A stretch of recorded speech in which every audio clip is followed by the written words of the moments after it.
Welcome to Ave Maria in the afternoon, examining the world through the lens of faith from the heart of the church to help us navigate the culture. Here's Dr. Marcus Peter. Good afternoon. Thank you very much for joining us on this hour of Ave Maria in the afternoon. I'm Marcus Peter. I'm going to start with a little bit of a personal sharing. Many of you might know my story, more of you might not. And alongside the very tumultuous journey I had into becoming Catholic, one of the things that I battled with in my atheistic years especially was addiction, particularly to substance abuse. And this ran in my family. This was something that I inherited to some degree, and within the British Commonwealth, this alcohol was a common resource. And the culture of consumption of alcohol was unfortunately ubiquitous. And so I developed a problem very early on in life. And it continued until I was 22. And because of this, I saw how much it damaged me. And addictions have been a big part of a lot of my preaching work. So when this book came across my desk, The Road to Hope, Responding to the Crisis of Addiction, I realized that this was a conversation I wanted to have at length, and that's what we're going to spend this hour doing. Without giving you too many details right now, we're going to start by talking with my friend Dr. Gregory Popcak, and he's going to address for us the truth that addiction is psychological. There's a sociological component, sure, it's a physical problem, but it's also spiritual. And this is something that therapists today don't want to acknowledge because they don't have a religious framework, unless, of course, you have a Christian therapist. In addictions, we seek a false god to fill the interior hole that only God himself can fill. After we speak to Greg, we'll be taking your calls for the rest of the hour as I speak with Keaton Douglas, who is the author of The Road to Hope, Responding to the Crisis of Addiction. We will be talking about the many areas that families and individuals suffer from addiction and the result that that can cause and the ways forward. And we want to invite you to join in on the conversation. If you have stories, questions, insights, by all means, call in. I'll give the number out after the segment with Greg.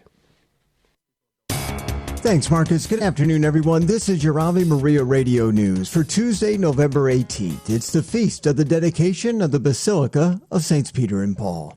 Today's news brought to you by the Ave Maria Family of Funds at AveMariaFunds.com.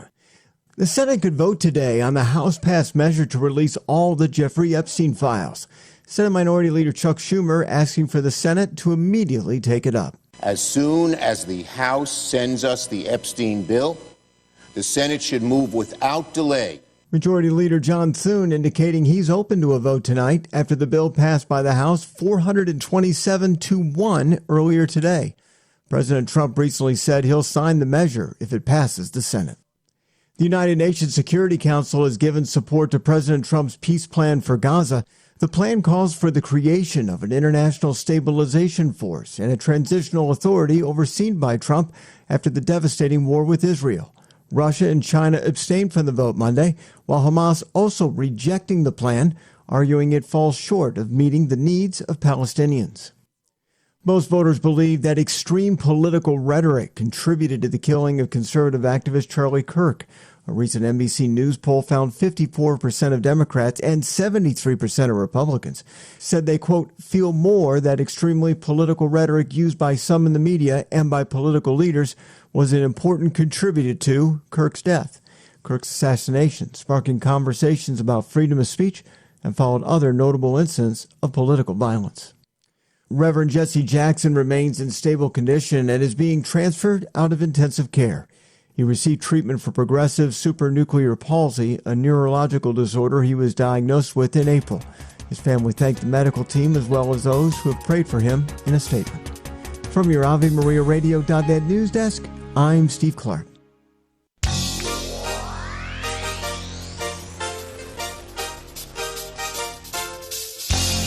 Good afternoon and welcome back. I'm Marcus Peter. Joining me as he does very generously every week is my friend Dr. Gregory Popcak. He and his bride Lisa host More to Life on EWTN and Ave Maria Radio. And they're also the developers of the Catholic HOM network and app, Catholic Households on Mission.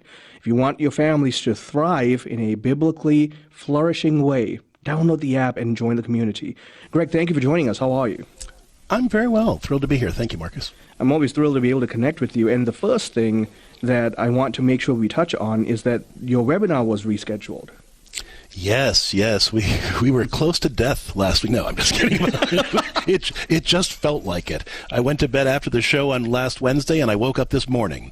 So we had to reschedule our webinar from last Thursday night. So we are going to be doing the webinar, A More Peaceful Family by Christmas, this coming Wednesday, November 19th at 7:30 p.m. Eastern. It's an opportunity for parents and kids to discover how to use the grace of the Advent season to create a more loving, connected, and caring family life.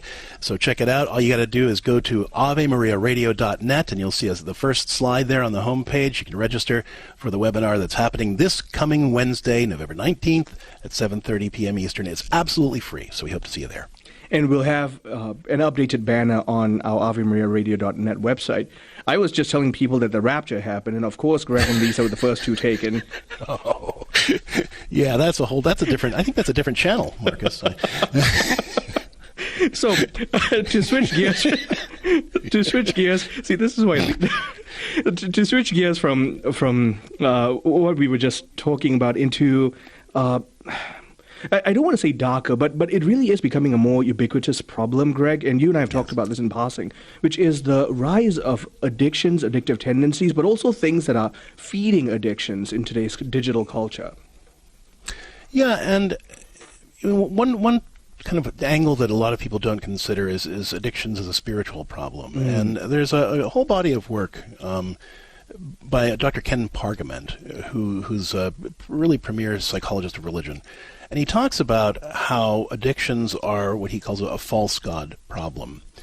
And it's really an attempt to find a spirituality in a place that it can't be found. So spirituality, broadly speaking, whether we're talking about, we tend to think of it as believers in sort of supernatural terms, right? We believe in God and the sacraments, and that's how we get our spirituality. But spirituality is an even more natural phenomenon than that. It's the search for transcendence and boundlessness and ultimacy, that sense that there's something more that gives us meaning and drives us forward to help us find purpose in life, right? Just generically speaking.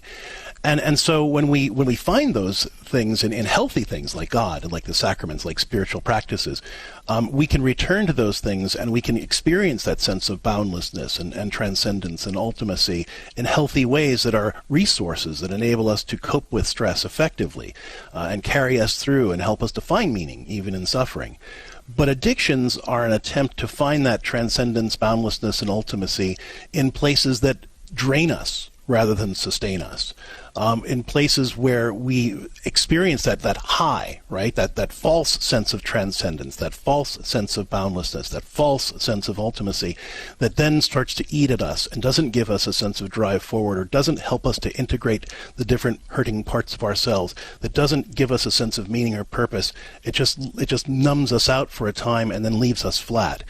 But then because it gives us that initial hit, but it doesn't sustain us, we keep returning to it over and over again in an obsessive kind of way to try to fill that spiritual void.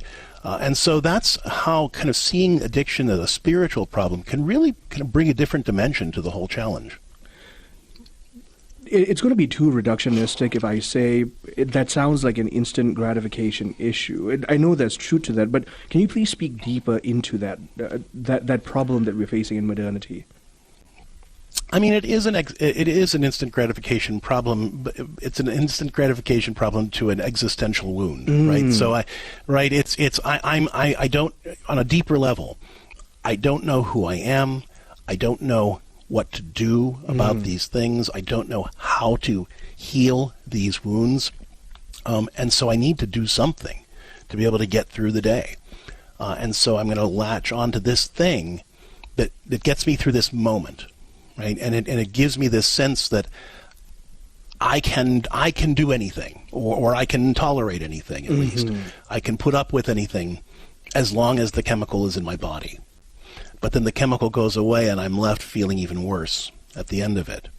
And so what Parkman is really arguing here is that it's only when we find the ability to replace that seeking, that meaning and drive and boundlessness and ultimacy, all that, from the chemical, but really put it then into our spiritual resources where we're able to seek God, to seek the sacraments, to seek those spiritual disciplines that help carry us through, that is what we can return to again and again to be built up and find the strength to carry on when we don't know who we are and we don't know what to do and we don't know how to respond. And it's not easy and it's not a simplistic solution, but it's addressing the spiritual wound at the heart of addiction that causes us to essentially worship a false god, if you will, with addiction. Mm-hmm. And think about it, in a relationship, in fact, we were talking about this with a couple of callers on the show today, where if I'm in a relationship with an addict, that the whole family basically has to worship the addiction, right? Because that's what the addict wants me to do. I'm going to place that addiction before my love for you, before my love for the kids, before my love for God. I want you to cover for me. I don't want you to bring it up. That's the sacred cow that we can't touch in the house. We can't talk about it. We can't challenge it. It's the one thing that's going to be, the addiction is going to be on the altar of this home. And all of us are going to worship it and tiptoe around it and protect it even more than everything else. And until we can find the courage to kind of tear down that false god and put real spirituality in its place, everything's going to be disordered. And the way forward then, and this is going to sound very reductionistic once again, is between God's grace, there's also a real act of the will, making sound decisions and creating the support network to help deal with this. Well, that's right. And so for example, again, the caller on today's show, one of the things we were saying is that she was saying was that as she's drawing closer to the Lord, she's getting a lot more courage to be able to challenge her husband in his addictions.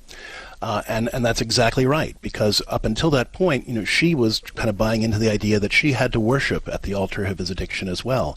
Drawing closer to the Lord was giving her courage to say, no, I'm not going to do this anymore. I love you too much to let this stand. I need you to go get help. I need you to join a group. I need you to get counseling. I need you to admit that this is a problem. For your sake, for mine, for the kids. It was giving her courage to tear down that altar and start demanding that he do things to get help and that she do things to get real practical help too. Because that's how we start to hear God speaking to us through that pain. How do we hear God speaking to us through that addiction? Well, what does it take to respond well to that addiction? What does it take to heal that addiction? That's what God is calling us to. And that takes being willing to tear down that false god of addiction in our relationships and place God on the altar who can lead us through that darkness into his light. And also, therefore, recognizing that the immediate pleasure that the false god gives is always going to give way to vapid emptiness and self-loathing and all of that spiral. That's absolutely right. And when we think that we're being compassionate to the addict by just saying, I don't want to hassle him anymore, I don't want to make his life any more difficult, we end up basically, making more sacrifices to that false god because we just are saying that, I don't want to rock that boat. But if we're finding that courage to really put the call that God has placed on our hearts to be that prophetic person, to say what is true and to say what healing requires and to demand that we do what love requires of us, then we are able to begin to find the path to healing again. That path to healing, there's some practical things that you and Lisa recommend for not just family members, but also individuals dealing with addiction. Can you very quickly give us one or two? Sure. I think, the easiest one, and it's the most accessible one, let's put it that way, is going to an Al-Anon group, for example, an AA group, or other similar recovery groups. They're free, and they are very effective, and they're very widely available. And I think that both the addict and their family members should be involved in those kinds of groups. Secondly, getting some good professional treatment from a rehabilitation counselor is extraordinarily important as well. Greg, thank you very much for speaking on this very, very crucial topic. My guest has been Dr. Gregory Popcak. He and his bride Lisa host More to Life on Ave Maria Radio and EWTN. They're also hosting a webinar, the information of which will be on AveMariaRadio.net. And we've been talking about addiction and the scourge that it is on souls and families. Stay tuned. I'm Marcus Peter. Hi, I'm Angie. Did you know a billboard can save a baby's life? It's true. You can make a difference this holiday by helping us spread the pro-life message to reach those who are struggling with an unplanned pregnancy. Our billboards and ads feature our 800 hotline for help, which connects people to pro-life centers nationwide that can assist with free medical help, baby supplies, and more. Won't you join us in this season of giving? Please make a gift today. Visit prolifeacrossamerica.org. That's prolifeacrossamerica.org. When the need for senior care arises, home is where the heart is. Visiting Angels provides home care for mom or dad up to 24 hours per day, including personal care, meals, and light housework. You may select your professional caregiver with Visiting Angels. More information at visitingangels.com or at 877-374-LIVE. That's 877-374-LIVE. Visiting Angels, America's choice in senior home care. St. Therese once told her sister Celine that when we trust ourselves and not God, our soul becomes barren and incapable of virtue. Her remedy?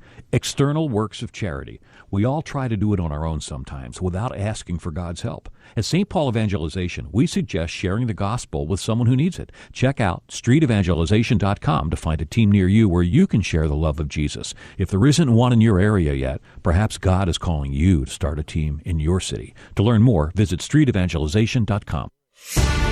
Support for this Ave Maria radio program comes in part by the non-for-profit St. Anthony Services. Are you shopping for mortgage products, Catholic investing, Catholic health, real estate, or estate planning? StAnthonyServices.org can help you find a Catholic professional for these needs. They regularly connect faithful citizens with faith-based professionals that share our Christian values. More information at StAnthonyServices.org or 877-LIFE-US1.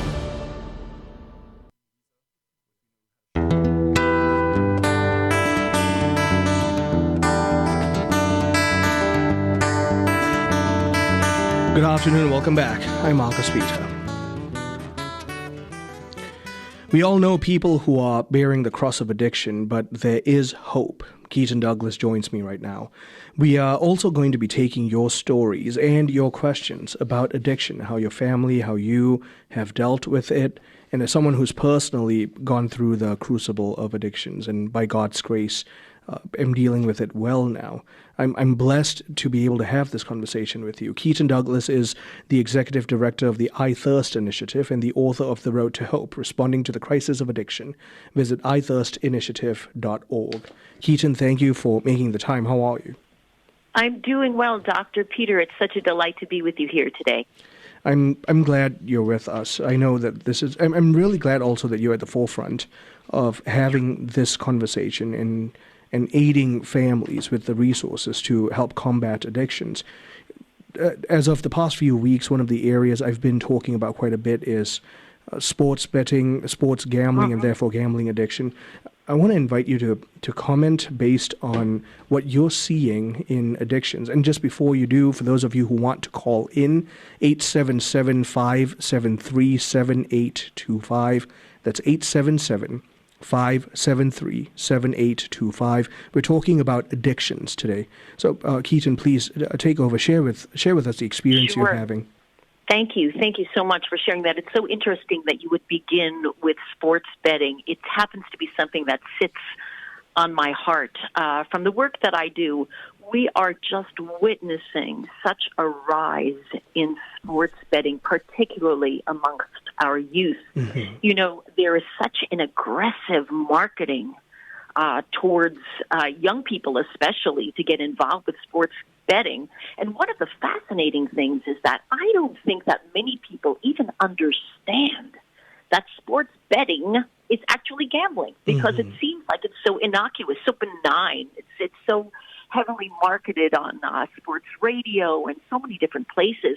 But do you know, Dr. Peter, that has one of the highest rates of suicide is sports betting. So it's something that we need to begin discussing. Interestingly enough, it shares the same final pathway in the brain, just as if a person were using drugs or alcohol, had a chemical addiction. They share that same kind of brain stimulation and brain chemistry, although not as dramatic. But a person can certainly get as addicted to sports betting as they certainly could to alcohol or to any other drugs that we might think about. because of this, in some senses, this is a new vista of dealing with addictions. And if I may step back a little into how you begin your book about COVID-19 and how it exacerbated the avenue for addiction building, sports betting really boomed during COVID-19 as well. It certainly did. And, I think what happened to all of us is that we lost so much in the ability to connect. And connection, as we know, is the opposite of addiction is not sobriety. We have learned that the opposite of addiction is connection. So for many people, when COVID came along, we lost all those pathways toward connection. People were still learning how to do that online connection. And I'm afraid that, it's still, while it was a tremendous help to do things virtually or to even have an opportunity to learn how to do that, that still, it didn't ever take the place of a warm handshake at a fellowship meeting, a 12-step fellowship meeting, such as Alcoholics Anonymous or Al-Anon or all the many different 12-step fellowships that have sprung out of that. And so I think that was very easy for people to isolate. And one of the things that we study in addiction is the fact that isolation is really a hallmark of the disease. So it was such an opportunity to isolate. We were being forced into isolation. So it really did. We saw numbers 30% higher of people that were using drugs, alcohol, any of these other outlets, any of these other behavioral addictions. We saw enormous leaps during COVID, and they haven't gone down too much in the years after that. So it became a problem, and I still think the lack of social capital, that lack of ability to come together as community in person, is something that we've lost at that point, 877-573-7825. Call in to share your stories, your insights, your questions about addictions and dealing with it from a Catholic perspective. 877-573-7825. I'm talking with Keaton Douglas, the author of The Road to Hope, Responding to the Crisis of Addiction. Keaton, like you mentioned, isolation tends to be a hallmark of the disease that is addiction. And it results in people thirsting for community, for connection, for help. And in fact, some people perish because of it. Can you please speak to the damage this has done en masse to the lives of people and families? Oh, sure, absolutely. There are, at this point, regarding substance use disorder, which is the word that we use for drug and alcohol addiction, substance use disorder, there are currently 48.5 million Americans that are affected by substance use disorder today. Those are people that are in active addiction. That does not take into account the number of people with behavioral addictions to pornography, to gambling, to so many other things. And I think to myself, if each one of those persons who were affected had one or two family members or friends, individuals that loved them, that were also affected in the same way, it literally speaks to the fact that there are 100 million people, Dr. Peter, that wake up every morning here in the United States that are either directly or indirectly affected by someone's addiction. That it is so prevalent, it is so pervasive, it has taken a toll on communities. And what that number does, it's staggering, of course, but what it means, quite statistically, is that every parish has an addiction issue. There are people suffering in every parish in the pews, either themselves or their family members. It's in every school. It's in every neighborhood, within a stone's throw of anyone's home. And it is nearly, we can say, in everybody's family. I mean, it is just that prevalent and so often not addressed because of the shame and the stigma that still surrounds this disease. And that's what we at iThirst are really trying to help get rid of that stigma, to dispel the myth of the other, and to understand that each one of us is the other. Each one of us is thirsting for community, for love, for God's mercy in all respects. So I think that's an important point. This thirsting means that human connection is necessary. Now, firstly, you talked about the COVID-19 pandemic creating silos for individual isolation, but even today with the digital sphere and online betting, sports betting. We are seeing a ubiquitous avenue for people to become even more isolated and siloed, and so that thirsting cannot be quenched. 877-573-7825, 877-573-7825. We're talking about addictions and dealing with it from a Catholic perspective. Share your stories, your questions, your insights. 877-573-7825. Keaton, I invite you to comment on that these avenues for isolated silos become more ubiquitous today, and the detrimental effect that has. Certainly are. They certainly are. And, it really is the truth that there really are so many opportunities to isolate today. You can only just go to a neighborhood restaurant and see people who are isolating because a family is sitting there. You've seen this, I'm sure, Doctor. And each individual is on their respective cell phone, right? That inability to communicate one to the other, it seems very dire. But this is where I think there's an opportunity. I think there's a magnificent opportunity here in the church, and that's what gets me excited about the work that we're doing. Because I believe in a tripod of wellness. There's wellness of mind, of body, and of spirit. And I think that our clinical brothers and sisters, whom we admire for the marvelous work that they have done, they have worked on the mind and the body. What is the psychology behind it? What is the clinical methodologies that are used to help our brothers and sisters that are suffering with addiction? But by the same token, there is a spiritual element of healing that the church needs to rise up and address. Yeah. And that is exactly what we're doing through the I Thirst initiative. And we're so let's pause there. My guest is Keaton Douglas. We're talking about addictions. 877-573-7825. I'm Marcus Peter. Ave Maria School of Law is the Roman Catholic law school in the United States. Consistently ranked in the Princeton Review as one of the best and most conservative law schools, as well as pre-law's most devout law school. Ave Maria School of Law provides a traditional legal education while emphasizing how the law intersects with the Catholic intellectual tradition and natural law philosophy. Ave Maria School of Law, unabashedly Catholic, consistently excellent. For more information, visit avemarialaw.edu. Ave Maria in the Afternoon is underwritten by the following nonprofit organization: Real Estate for Life. Buying or selling your home or business property? Real Estate for Life can connect you with one of 1,400 pro-life real estate agents around the world. When Real Estate for Life receives a referral fee, they donate 70% to Ave Maria Radio and Human Life International. More information at realestateforlife.org or 877-LIFE-US1. That's realestateforlife.org. Hello, Steve Ray here from Footprints of God Pilgrimages. The land of our Lord and Our Lady is calling us. We're heading back to the Holy Land over Christmas break this year. We have the best, most reliable guides and services awaiting us. The holy sites are open, and the local Christians are anxious to see us. Galilee, Jerusalem, Nazareth, Bethlehem. No crowds, no lines. Hope you can join us. Find the Ave Maria Radio travel tab at avemariaradio.net. You like pizza? Me too. And for that, we can thank our friend, Tom Monahan.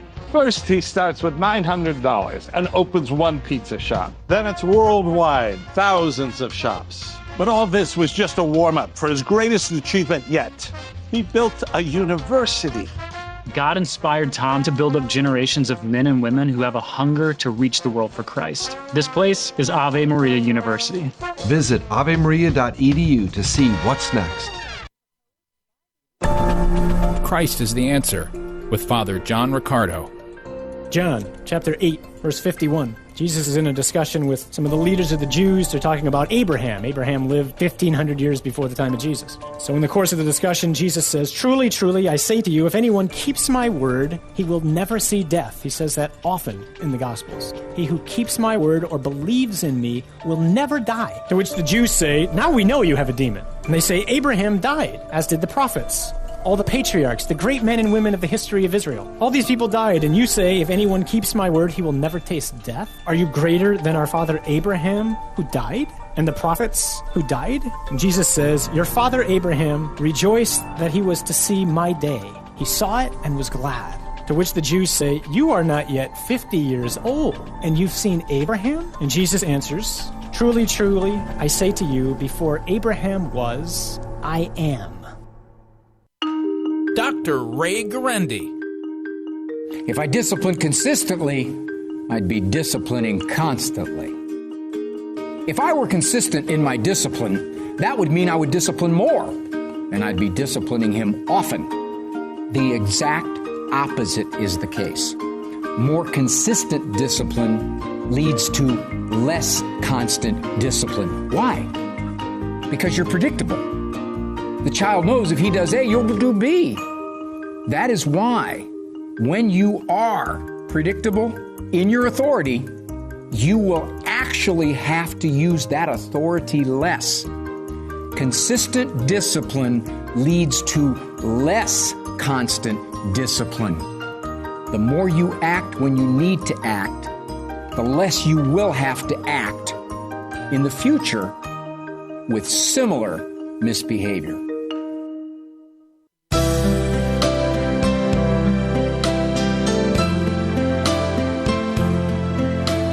Good afternoon and welcome back. I'm Marcus Peter.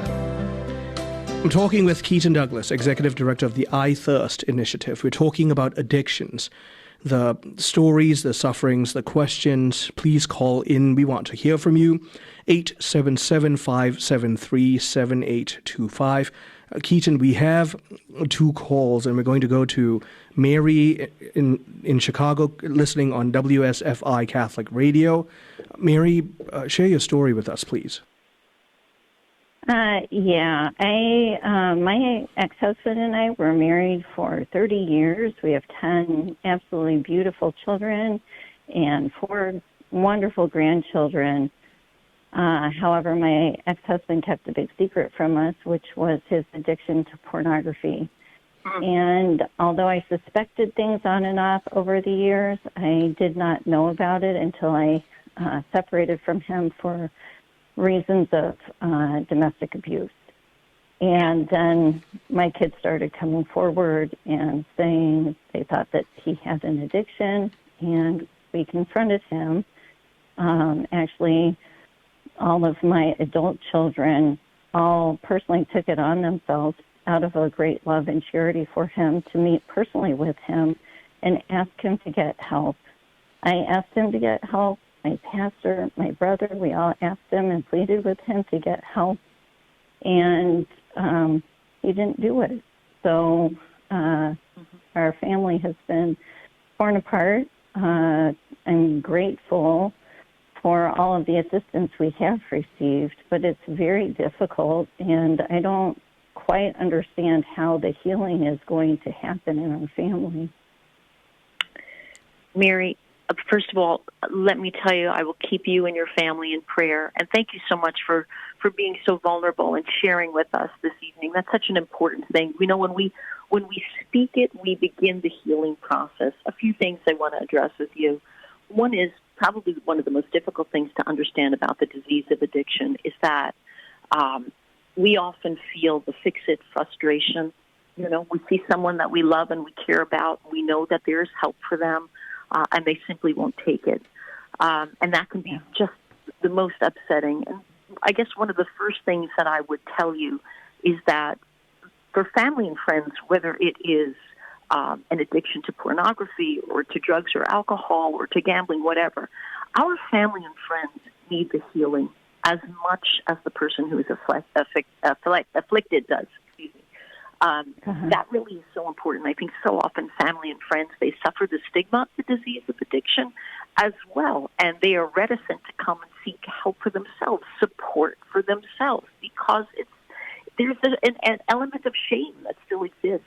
Just the person that is suffering from the addiction also feels that shame and that guilt and that spiraling of the progression of it. So there's this feeling that we want to fix them and we can't. A couple of things. For him, if he were ever ready, the things that I would recommend to him are 2 things. One is the Freedom Coaching Institute, which is a wonderful group of individuals that deal specifically, and they work online, and they've got coaches that work specifically with those with all sorts of sexual addictions, including pornography and all sorts of things that fall under that category. And that would be an interesting thing. And there's a wonderful book that was written by the founder of the Freedom Coaching Institute. I would go there. Another thing I might consider is recommending to your husband, your ex-husband, Catholic in Recovery, which we work very closely with, founded by Scott Wieman. He himself wrote the 12 Steps of the Sacraments. We work in partnership and collaboratively with them so often. He has written wonderful books, but they also have Catholic in Recovery online groups for lust addiction, which that would fall under. And maybe it might be easier to invite him into a situation where not only was the Catholic faith there, but there was an opportunity for him to visit online as well. But I would also recommend to you and your family an opportunity to work a 12-step program through either Catholic in Recovery Family and Friends or a 12-step fellowship, even something like Al-Anon, even if they were not doing the 12 steps, because we really need to understand the disease of addiction. And this is a hard one to understand, pornography. But we need to understand it beyond the prism of our own pain. Because right now, all we see is the disastrous effects that our loved ones' addictions, their behaviors have caused. And so often we need to understand what is causing that and what are some of the psychological trauma that may have happened to your husband in early childhood that may have affected his behaviors in the way that he acts today. Those understandings give us an opportunity for compassionate communication, support, and mercy in cases where we might have only felt anger in the past. I think those things could be very helpful to both you and to your ex-husband, and be assured of my prayers. That's a tough one. Mary, thank you very much for calling. I hope that was useful. We're going to have to move on, but be assured that here at Ave Maria Radio, we are going to take your name down, and every one of you who are calling in right now, your names are going to be added to our prayer list. Amen. We're going to Robin, listening in Texas on Armor of God Radio. The number is 877-573-7825, 877-573-7825. We're talking about addictions and approaching it from a Catholic perspective. Robin, what's your story? Hi, Marcus and Keaton. I appreciate you taking my call. Well, my husband has a problem with alcohol and other substance abuse, and I just kind of wanted to comment on what Keaton had said in regards to that feeling of loneliness and that feeling of being, isolated, I guess, within the addiction. That's his biggest, that's the sadness that I guess I feel for him right now. I left the home, my house, back in August because I feared for my safety. I have stayed away because of fearing for my safety. I do go to Al-Anon. I've been for about a year, and it has been a wonderful resource for me. So I applaud that you are being able to offer that as a resource. I also have a spiritual director, and I also go to counseling. He will not get help in any way, but I know he's lonely. I know he feels alone, and unfortunately, it's almost a consequence of his behaviors because he has forced people to not want to talk to him because he is in the disease of alcohol from 9 o'clock in the morning on daily, and he calls people and he talks to people, and his behaviors when he's drinking are just over the top, and it's very, very difficult for them to want to be with him, even though they love him, just like I love him, and so it's really hard. And I just, taking this step as a Catholic woman and believing in the vows of my marriage and such is just. It's really, really, really hard, and I just lean on God. Amen. Again, I hear the anxiety in your voice, and how difficult it is, and how difficult it is when we love somebody, and it's their behaviors that are so difficult to love. Right? We can love the person, but their behaviors become so difficult. And I think what you're doing by seeking the support yourself, and for you and for any of your loved ones through Al-Anon, is very, very important. I think that the way that we can treat people is with unconditional love and strong boundaries. And I think you're an example of that. You set that. I also recommend, as I said, understanding and reading the books by Scott Wieman, 12 Steps in the Sacrament, to understand perhaps to send your loved one, if he were ever willing to accept some help, to the Catholic in Recovery meeting, or even to suggest a Catholic in Recovery family and friends group for you as well, because it really delves into our Catholic faith and our Catholic spirituality, which is really a marvelous thing. And the work that we do also, and I put this out there, Marcus, and for everyone that's listening, the work that iThirst does is a little bit different. What we do is we train individuals all over the nation and beyond. We're actually in 45 different states and in 13 different nations to be spiritual companions. So what you would say is that we would walk with you through this journey. You would have somebody assigned to you to talk with you and to walk with you, and that's what we're happy to do and happy to help you. We do have a lot of people in Texas that will be willing to help you. I'll talk to you a little bit later about how to get in touch with us. My guest is Keaton Douglas. She is the Executive Director of iThirst Initiative, author of The Road to Hope, Responding to the Crisis of Addiction. Call to join in on the conversation, 877-573-7825. I'm Marcus Peter. Do you own popular index mutual funds or ETFs? If so, you're automatically own shares of companies that conflict with your moral beliefs. Ave Maria mutual funds are managed to conform to pro-life and pro-family values. Long-term investors can invest in the no-load Ave Maria mutual funds. The experienced professional portfolio managers make decisions based on investment fundamentals and pro-life values. You can learn more about Ave Maria mutual funds today at 866-AVE-MARIA or visit AveMariaFunds.com. This program brought to you in part by Ave Maria, Florida, a big kind of small town where golf carts take you everywhere and there's always something fun around the corner. Discover championship golf, resort-style amenities, and a town center full of shopping and dining. With Ave Maria University and Ave Maria Catholic Church at its heart, it's a community full of connection and charm. More than 25 model homes are available for viewing. More information can be found at AveMaria.com. That's AveMaria.com.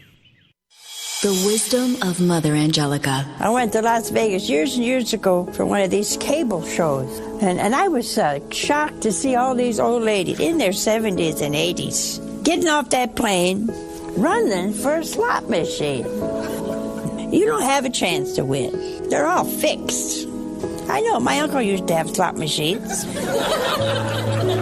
EWTN. Live truth. Live Catholic. In her diary, St. Faustina wrote, "If only I had a spiritual director from the beginning, I would not have wasted so many of God's graces. If even the saints needed spiritual guidance, how much more do we?" The nonprofit Revive app lets you meet virtually with certified spiritual companions, scheduling sessions at your convenience, helping you grow closer to Christ. Your first 2 sessions are free. Download the Revive app today. That's REVIV, and then the number 3. Living the Beatitudes with Father Bjorn. Blessed are those who are persecuted for righteousness' sake, for theirs is the kingdom of heaven. If you're on a football team, you don't want to just run up and down the field holding the ball and never cross into the end zone and get a touchdown. We want to reach our goal, but there are a lot of obstacles, discouragement, and challenges along the way. Jesus' voice is the one calling us to say yes to him, to live the life that he is calling us to live. We have to choose one way or the other, choose him or not. But if we choose him, we will be opposed. We're going to have people challenge what we believe or call us crazy. But Jesus doesn't just say, "Come, follow me," to follow a beatitude. He's calling us to be like himself. He is the Beatitudes. He doesn't just say, "Do what I say." He says, "Come, follow me." He's with us every step of the way, transforming our weakness into strength. Blessed are those who are persecuted for righteousness' sake, for theirs is the kingdom of heaven. For more about the Beatitudes, visit EWTNRC.com. When we say, "Thy will be done as it is in heaven," what are we asking of our Father? The Catholic Catechism explains that God desires for all men to be saved and to come to know the truth. He does not wish anyone to perish. In his Son, Jesus Christ, and through his human will, the will of the Father has been perfectly fulfilled once for all. The Lord made this clear on entering public ministry. "I have come to do your will, O God." Only Jesus can say, "I always do what is pleasing to him," even unto death, as he prayed in the Garden of Gethsemane, not my will, but yours be done. Thus we ask our Father to unite our will to his Son's in order to fulfill the Father's will. By prayer, we can discern God's will and receive the endurance to carry it out. Jesus taught that one enters the kingdom of God not by speaking only words, but by doing the will of his Father in heaven. I'm Peggy Stanton, and this has been the Order of Malta's Minute with the Catechism.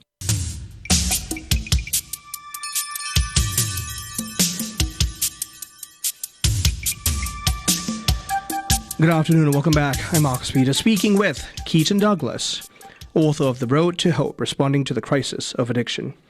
And we're talking about addictions and the pain and scourge of addictions from a Catholic perspective. We have phone lines that are open if you want to join in on the conversation. 877-573-7825. That's 877-573-7825. Call in with your stories, your questions, your insights into this problem of addiction that we can all journey with you as a family, as a covenant family in Christ. I also want to recall that Keaton had mentioned a resource.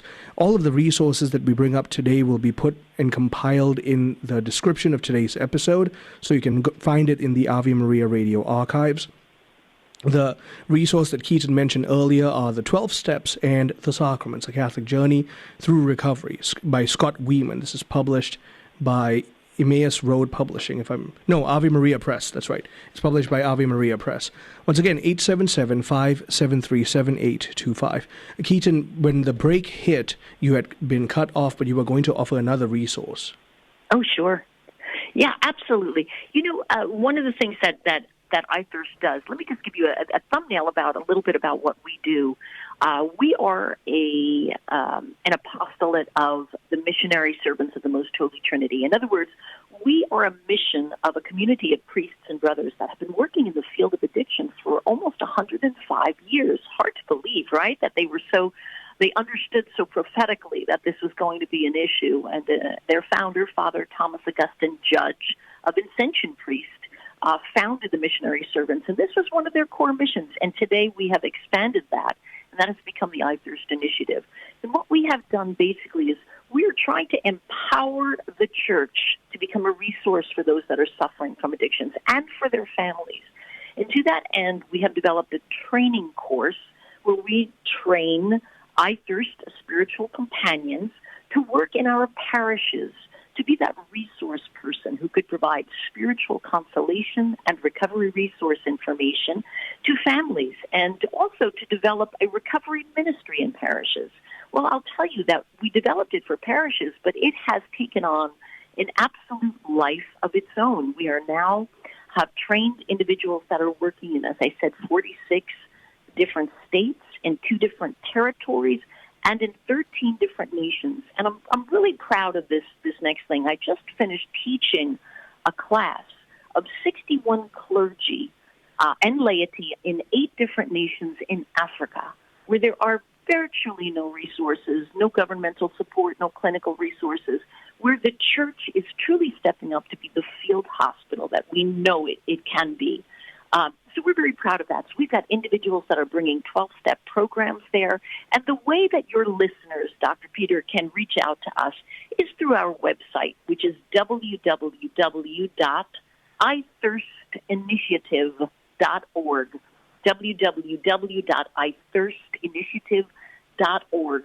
They can reach out to me if they'd like to find a spiritual companion in their area that can help them walk through their loved one's addiction, help find placement for individuals, if they just need the support of someone to hear their story. We've got trained people that are working in reentry programs, in hospitals, Catholic hospitals and chaplaincies, and on 8 different Native American reservations. We're also working in treatment facilities, correctional facilities, and it's really been a wonder to see, to watch as people can offer that spiritual consolation and recovery resource information, the spiritual healing that only the church can provide. We're very proud of that, and I would welcome anyone of your many, many listeners to join us, to take advantage of some of the online things that we've got. Every Thursday we've got a meeting which is 5 to 6 p.m. Eastern Time. You can click right there under events and join us in the Hope Zone. It's stories of hope and healing every week from different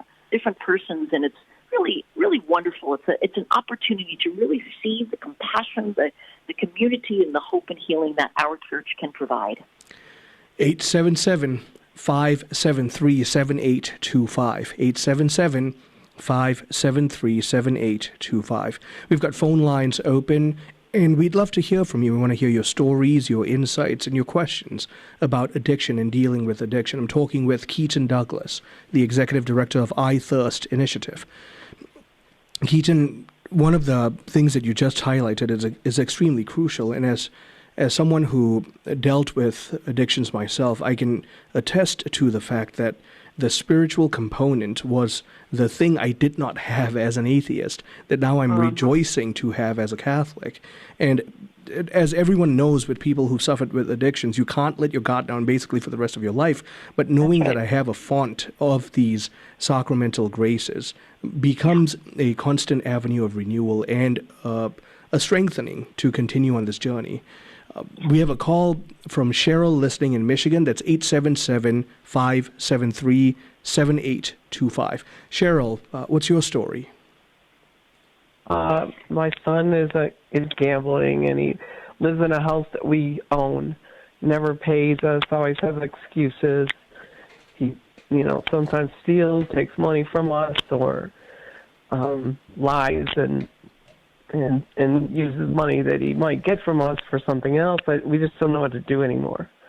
Yeah, Cheryl, that's very tough. It's and my heart goes out to you. I can hear the pain that's in your voice, and I really, I feel for you. I understand that. And one of the things that I really think that is most helpful, again, as I mentioned to some of the other gals that called in, is the support that you and your husband need to understand. We're not born with the coping skills to deal with our kids. Nobody gives us a book that said this is what happens when your child develops an unnatural attachment to a substance or a behavior. We don't get that.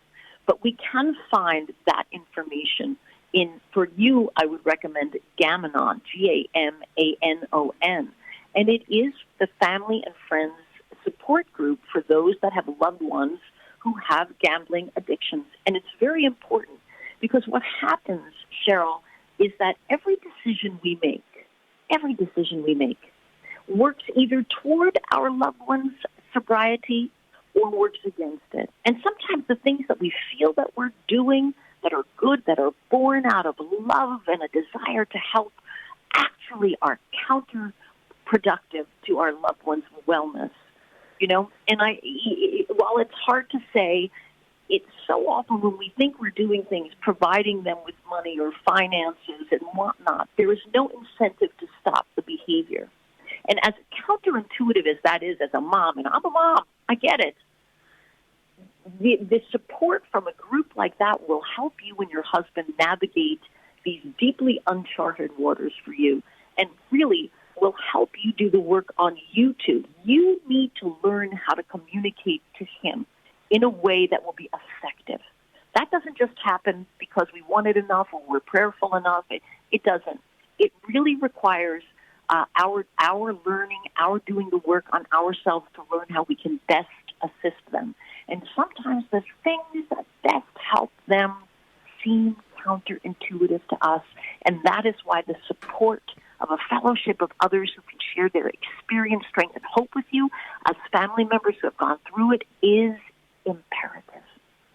So very, very deeply imperative. It will give you and your husband the skills. And it is a 12-step fellowship, Gamanon. You will work a 12-step program. And people say to me, I don't need the help my loved one does. And my answer to them is a very sincere and heartfelt, I would never ask someone to do something I wouldn't do myself. Lead by example. Let that son of yours see that you and your husband are doing the work on yourselves to understand how best to deal with his addiction. It will be a very startling thing and may be the impetus for him to begin his own road to hope, or metaphorically speaking, his road to recovery. Cheryl, thank you very much for your call. And once again, be assured that we will be praying for you. We're moving on to the last call. We don't have a lot of time. Anna, listening in Vermont. Anna, just if you don't mind very quickly sharing your story so that Keaton can respond to it. And we're coming to the end of the program today. Yes, sure. I noticed that. Hi, can you hear me okay? Yes, we can. Yeah. Thank you for calling. Thank you for taking my call. My son is an addict and has been for a very long time. I have no contact with him at this point. It's been over 20 years that he's been using. And so I kind of I don't give up. I pray for him every single day. But some of the information that you gave another listener or another caller, I would like to have just so that I can maybe make some contact with someone on his behalf, possibly to see if there's actually a possibility for healing. Yes. Yeah, absolutely. Not that I gave up. I've been down this road, making calls a long time ago, and then, So at this absolutely. point, it's the hardest thing in the world because it's so counterintuitive, isn't it? Right? You feel like, but yet you've set some boundaries. And, I always say the old adage, you can lead a horse to water, but you can't make him drink. But if you keep on leading him, one of these days he's going to get thirsty. And I believe that. If he knows that you are still there and willing to help when he is ready to make that leap and go back into recovery or to begin recovery, you're there. That's very important. And for you and for all of the listeners today, I encourage you again to visit our website. You can reach out to us via the contact information and find out where you are, where we have trained individuals. We have trained dioceses. We began in the Archdiocese of Boston under with the great support of Cardinal Sean O'Malley, then there at the time. So we are legitimately working in many, many Catholic dioceses and beyond throughout the nation, territories, etc. www.ithirstinitiative.org. We also have a television show that's coming out through Shalom World TV in the spring. You can see about it on that website, and we'd be delighted to welcome any inquiries. We are there to help you. There is hope. My guest has been Keaton Douglas, Executive Director of the I Thirst Initiative. Anna, thank you for your call. Thank you for everyone who's called in. We've been talking about addictions. And as someone whom the Lord has set free from past addictions, Jesus loves your family members more than you do. Pray for them.